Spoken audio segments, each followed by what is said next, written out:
नमस्कार, माझं नाव संजय आमरे. मी गणोरे इथून बिलॉंग करतोय. रियांश अमृत मल्टीस्टेट प्रायव्हेट लिमिटेडमध्ये मी आरोग्य सल्लागार म्हणून काम करतोय. मी छत्रबाबांकडून आलेलो आहे. तर त्यांना पॅरालिसिसचा 30 स्ट्रोक आलेले होते. आपण त्यांच्या तोंडून ऐकू त्यांना काय काय झालेलं होतं, किती महिन्यापासून हा आजार होता.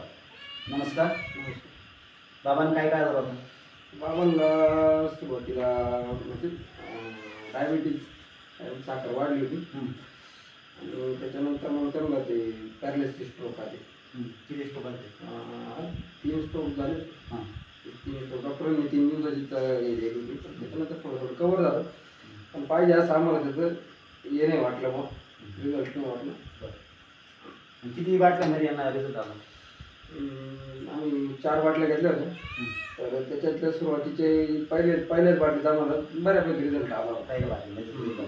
मग इथून पुढं तुम्हाला असं वाटतं का इतरांनी पण घेतलं पाहिजे हे औषध? इतरांना काय सांगू शकता तुम्ही? नाही, औषध चांगलं आहे, घेतलं पाहिजे, आणि घेतलं पाहिजे. कारण आता आम्ही किती पहिल्या 1 महिन्यात 2 बाटल्या संपल्या होत्या त्यांच्या. त्या 2 बाटल्यामुळे त्यांना थोडं दिसायलाही थोडा फरक पडला होता. बाबा, तुम्हाला कसं वाटतं आता? फरक वाटतं ना? बरं, ओके, धन्यवाद.